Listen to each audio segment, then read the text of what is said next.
In this last episode, I speak with Ashley Bradford of Faith Filled Fitness. She's a single mom juggling a busy life as a health coach while at the same time working to maximize her and her daughter's health. Her favorite phrases to stay motivated are let's go and never quit. You can follow Ashley on Instagram at Ashley B Gets Fit. That's Ashley B like Bravo Gets Fit. And you can also find her on Facebook at Faith Filled Fitness. The links will be posted within the podcast description. But first, why is this a lost episode? Well, it's a lost episode because we had some major audio quality issues. And unfortunately, Ashley and I haven't been able to get back together to recreate this content. So if you could look past the audio issues or maybe listen past the audio issues, I think you'll be enriched with some great information. Ashley, I'm happy you joined me today. Thank you for accepting the invite. Thank you very much. I'm happy to be here. And one of the reasons I asked you to do this interview is because I could see through your Instagram posts that you never quit. You're constantly going, you're constantly busy, and you post frequently of your fitness journey. Yes. And another reason I wanted to interview you is to hallmark what moms, particularly single moms, go through, the hurdles single moms have to overcome to meet their fitness goals. And in doing so, I believe you and other single moms like you are great examples of how people can maintain a healthy lifestyle without any particular advantages or with, excess resources. Right. Let's start off with your fitness journey. So how did you start working out? When did you start your current fitness journey? In January of 2020, and I just decided that I wanted to make a difference. So, I kind of got tired of being the plus size, I guess you could say. So I decided to start making a change to be healthier not only for me, but for my child as well. And that first month that I started, I lost 6 pounds. So did the pandemic affect your decision to start in 2020 or? It actually kind of helped because we were all at home, and so what else, is there better to do than to, hey, let's focus on the fitness. And then my main goal was just not to be the same person when COVID was over. Yeah. Did any of the health information coming out about COVID kind of motivate you at all, like the health risks or anything like that posted on the news? My problem is I don't really look at the news. Oh, that's good, actually. I didn't know about stuff until later, but as far as that part, but I knew a lot about, of course, the COVID and everything and all the craziness and the reason why they decided to open the gyms back up because people needed more fitness motivation or whatever. So, yeah. Well, I'm glad you started despite the pandemic because it's either one way or the other. It seems like with people, it could be motivating or it can be demotivating. So I'm glad it was motivating for you. Yes, it was. And before this current journey you embarked on, did you play sports or anything as a child? No, the only thing I really did was play softball for the Phillies. When I was a kid, I played with my neighbors. And so I was able to bond with them in a different way, and I was able to have fun doing it. So that was it. Are there any lessons you take from your time playing softball to your current training or mindset? Yeah, no matter what is going on, never be afraid to try something new. And going to go play softball, that was something new to me, and I actually enjoyed it. And you never know what's going to happen in the end. So, hey. Yeah. So you're a fit mom. So how do you juggle your training schedule right now? Right now, because I do virtual learning with my child, it can be very hard, but it is very doable. So whenever I'm not with her, or even when, like, after her school hours, or even during, like, if I want to do recess with her at 11, okay, well, while you're doing recess, I'm going to go work out. Or I involve her in my workouts and say, let's work out together. And so therefore I'm able to get a workout in and still be there with her. Okay, so it sounds like your schedule fluctuates a little bit. It's not Yes. steady every day. No. Yeah, that's tough. But either way, you still make it work, Make it right? work. So even if it's just 10 minutes here or there, it still matters. It still make a difference later down the line. Yeah, that's true. And every little bit of movement still counts. Right. So, how do you juggle? So, you're juggling your training schedule. And actually, let me ask you real quick. So, do you train at home? Are you training at the gym? Most of the time I'm at home, and then, whenever I get the chance to, I'll go to the gym and, work out there. Okay. And what are your current goals right now? My current goal is to lose 30 pounds at a time. So I'm giving myself about 4 months of a window, basically. So my full goal is to lose 80 pounds and get down to 200. Okay. And how are you going about that right now? I am motivating others as well as, we're helping motivate each other. So my faith-filled fitness group that I started, I'm able to invite other people to motivate them to lose weight. And as they're getting motivated, it's motivating me each time, more and more to be able to lose more weight and be excited about it and stay accountable for it. Yeah. So, everyone in that group has accountability through each other. Yes, and it's teaching me how to be a better leader each time. Okay, cool. And I noticed you have a pretty decent following. So, did you build that following just over this period from 2020 when you started your fitness journey? Yeah, because I just started this account. I had one previously before, but I just started this one when I decided to start back losing weight. So I wanted to start fresh. So I was like, okay, I'm gonna start a new account. And it grew, but the crazy thing about it is that it grew so much more just after I started posting more, after I stayed more active. I think it's great that you're posting videos. I mean, I started following you, so it works. Thank you. So your faith-filled fitness group, about how big is it? Is it everyone who follows you? Are they automatically part of the group, or is it a certain other group that they have to join? Well, at first the group started off of Telegram, and it was only about 5 or 6 of us. And each time I would do a new challenge, I would, add more people or invite more people. So it grew from like 3 people to 5 to about 11 of us. And I invited those people first. And then some of them invited people once I made the Facebook group. I just did the Facebook group about a month ago. So it's still fresh, it's still brand new. Um, and they invited people. So right now we're, I think, at 26 members. And do you do like scheduled workouts with that group? Do you actually get on camera and work out live with them, or how exactly does it work?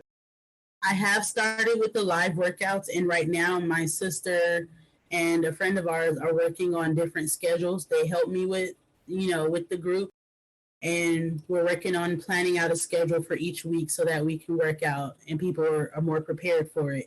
But right now, I'm just kind of doing pop ups so that they'll see that I'm here. Let me be the motivation for you. Let's work out. But the future schedule is coming. Obviously, you're answering a need that people want to get motivated to work out regularly. Yes. So, do you get your daughter involved at all with any of those workouts with the group, or how do you incorporate your daughter with your workouts? It's funny. I technically don't even incorporate her. She does it herself. Oh, that's cool. As soon as a camera pops up or anything like that, my daughter is right there. And sometimes, depending on the situation, I might be like, okay, well, I'm gonna need you to sit aside for a minute because it's this and that, that we're doing today. Or and other times I make it, I let her record with me. I let her work out with me because it's an example for other single moms that it can still work. You don't have to Yeah. always your kid, they're in the way, get out the way, like, hey, let's work out together. And she loves it. She actually calls herself a coach. She's an assistant coach. Oh, So really? Oh, that's cool. So how do you approach nutrition, and how do you fuel your workouts and fuel your recovery? Like as Okay. far as nutrition wise. Well, with me, at one point I was really, really bad at it. So I had to tell myself to kind of just start off slow in modification, like just cut off some things, because I realized that if I cut myself off cold turkey, I'll just backfire. So I had to go about it slowly, take baby steps. Like instead of this, eat this, or and after a while it got better. And then also what helps me is when I drink nutritional shakes. That helps me a lot because it helps me cut out on a lot of things, but it also teaches me stability and how to better plan out my meals and. The baby steps point, other coaches do recommend that. So what made you think of doing that? Did you just know yourself? You just knew I can't do this all at once? Well, it's because I've had years of trying, and I've always heard people say, like, oh, you just got to count calories, or you just got to stick to this. I'm a very, I don't know how to say it. I'm very difficult. I used to be like extremely difficult before I became the person that I am today, more motivated. So it took me time to actually, like, I'm not a calorie counter. I cannot be a calorie counter. And I say that because when it becomes a job or something that I love, then I'll quit it. Okay. That's when I had to take it into my own hands and say, okay, how is this going to work? So that's the reason why I decided, okay, well, if you want a burger, just take the bun out, or, not to just start spitting out stuff that, but I had to like make it work. Instead of a burger, eat a chicken sandwich, like I had to make it work for me. And that's what I try to teach other people too. Okay, yeah, that's smart. So do you do cheat days? Like, did you schedule a time when you can have a treat, or do you just eat other things that might be close to a treat but not quite as unhealthy for you? I do cheat days sometimes. I try not to do it as much as I used to, because before it was like, hey, you did good for a week, here's a cheat day, and then it messes me up for that whole week. So what I do is whenever I do the cheat day, like I said, instead of like a burger, I'll get a chicken sandwich with a quesadilla or a tortilla. I'm sorry. I'll get a tortilla, put it on like a chicken sandwich versus bread on beef, or even a lettuce wrap, and I'll substitute for that. And then I'll get no fries, no drink, or. Yeah, so you'll have a cheat meal, not a cheat day. So that's to clarify, right? Correction. There you go. Yeah, cheat day, not very good. So that's really a smart move that you did there. Too bad there are already books on that, because you could have written books on cover those subjects. Eat this, not that. That's a book. Right. And those baby steps. So with your clients with faith-filled fitness, how do you guide them with nutrition? I ask them how they are doing and how their nutrition is right now, and I want to get an understanding on what level they are in what level they're trying to go to, basically, like where are they trying to be and how much are they trying to lose, or if they're trying to gain. And then I'm able to tell them like what kind of nutrition they should have, and like be careful of this and not so much of that. So I'm able to help them and not just go off of my own nutrition, thinking that everybody is me, because everybody's different. Yeah, that is true. So do you also incorporate the no calorie counting philosophy with your clients, or do you have any who say, I must know how much I'm eating, I must know more? Yeah, no, because even then, like, even though I say I'm a no calorie counter, I still somewhat count my calories in a sense. I just don't make it like, how people have the scales out. I just don't. I'm not that person. So it's more of like, I see the calories. Ooh, that's a lot. Let me not eat that, and then that. So like, once again, it just goes back to me communicating with them and seeing like how they really are. So I won't tell them like, girl, don't count your calories. I'll just be like, If that works for you, then great. Like, do what you're doing. I'm mostly here to motivate you to do right, or to motivate you to do better, basically. Yeah. So even if they just move one step up while they're working with me, I still help them in a sense. So Yeah. yeah. That makes sense. So you're actually doing what a lot of lifetime or lifelong fitness people do after a while. They might start off with counting their calories. Over time they already know how to eat, and they're what they check is, does something have an excessive amount of calories or an excessive amount of saturated fats or something like that. So you're Right. already a step ahead as far as knowing what to do more intuitively. So that's great. Thank you. So, oh, you're welcome. You can tell you're very thoughtful about this and that you have experience trying to reach fitness goals in the past. Yes, I love it. I don't know who this person is, but Now, have you had any downtimes when you're not as motivated to train?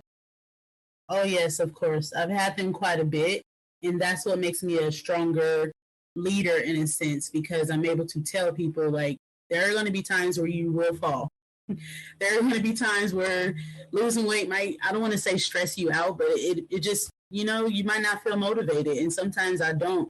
But then as soon as I get online and I post my pictures, or I might post a video where I'm looking extremely motivated, 10 minutes later, like just because I posted that video, it uplifts me because it reminds me like you're doing this because you're helping others. You're doing this so you can help yourself. Like you're doing good. You'll be okay. And then if you have enough of those experiences, then you can get more accustomed to pushing through those in the future if you're doubting yourself. Exactly. Yes. So, speaking of sometimes not being motivated, how have you set up your training schedule? What's your general weekly training routine like? As long as I work out about 5 times a week, Uh-huh.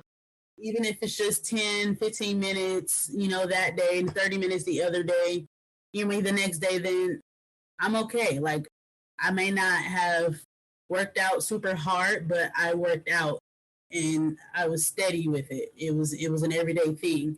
I try not to make it too hard, or, get too mad at myself or whatever because I didn't kill my abs on Wednesday. So I try to make sure that I'm okay with it so that I won't stress out about it. And so, do you have like strength training days, cardio days? How do you work out your schedule? I tried to do it like that. It didn't really work. So I kind of just stick to full body. Like if I do full body, then I know I cover all areas, and then it just works for me. Later down the line, I do want to do it where I separate, core from abs and legs and everything. Yeah. Like I want to do that where it's separate in different days like that. But at the same time, I feel like right now full body works for me more because I might forget what Wednesday was unless I write it down. You Yeah. know, if I do full body, then I know I covered all areas. Yeah. So, your main scheme for working out is to make sure you work out more days of the week than the days of the week that you don't actually train and work out. Yeah. Yeah, Yes. that makes sense. And that way it really grows on you too. Right. So one of the things that you posted on your Instagram account was interesting to me because it can actually be kind of controversial. Um, and I'll tell you why in a second, but it was an actress who was in a fitness magazine and she said something along the lines of, some women just want to be small. I want to be built like a woman. Mm-hmm. So, what are your thoughts on that quote? What inspired you to post that quote?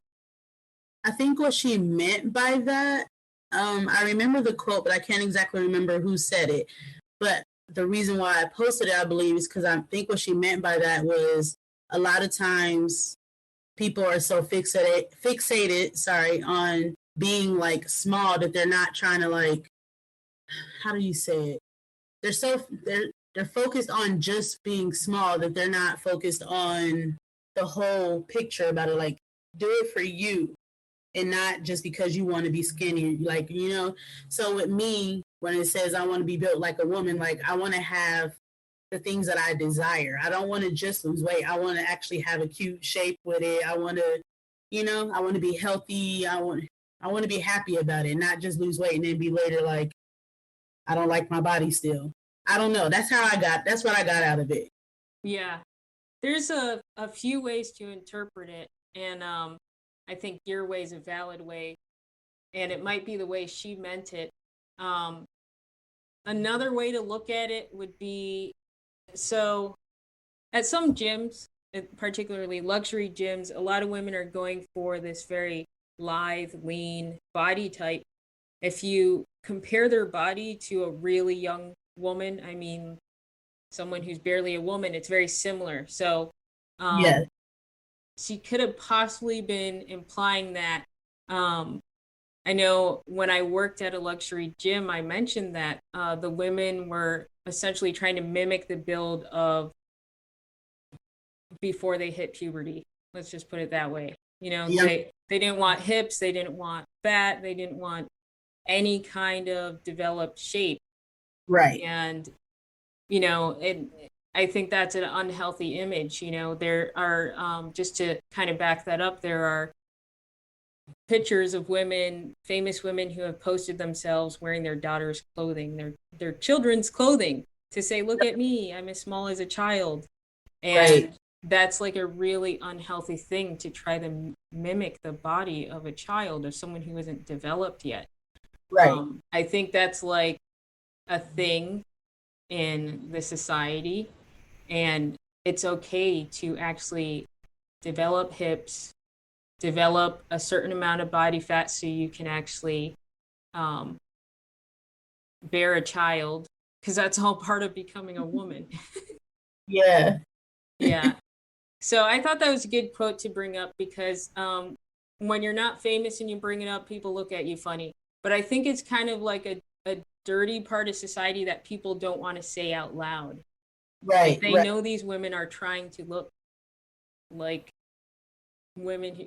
females who haven't hit puberty yet. Yeah. And that's just really unhealthy. So I like that quote. That was great, and thank you for posting that on your Instagram. Thank you for doing your homework. Hey, checking me out. That's all right. I love it.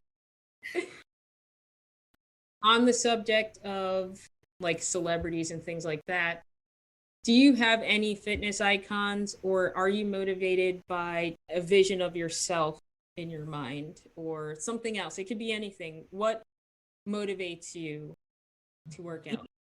It's a little bit of both.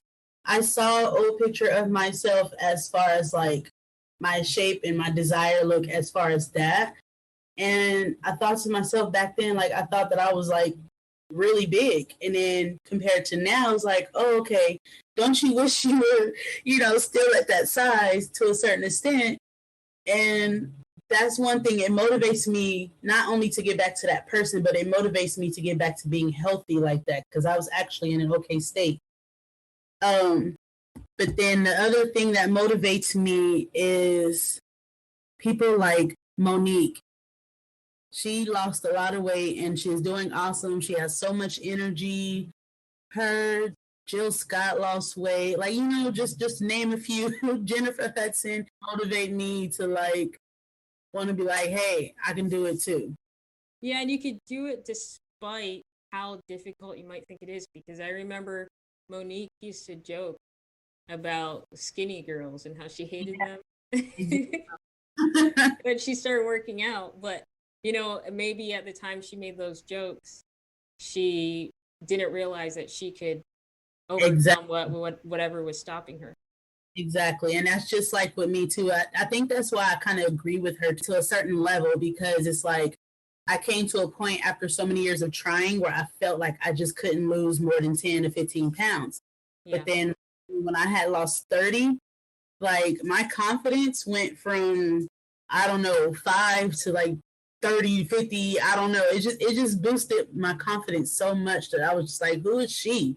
This girl can do things. Let's go. What's next? So it's very, very motivating. It's very fun once you reach higher levels, once you feel like you can do so much more. So do you have any final motivating words for listeners? It goes back to me saying never give up, like no matter what. Because there's been so many times where I have wanted to give up. There's been some times where I've came so close to just giving up. And I didn't, and I'm glad. And I feel like that's what people need to remember. You're not alone. You can do it. Don't give up. Keep pushing. And just because you had a few bad days, tomorrow's another day. Start over. Yeah, that's true. So, Ashley, thank you again. I learned so much about what motivates you, what you overcome as far as meeting your current fitness goals. So, listeners can check out Faith Filled Fitness on Facebook, and they could also check you out on Instagram. Yes. Thanks again, and I hope you can join me for another podcast. Sure, anytime. And thanks for the invite. This was fun. I love it.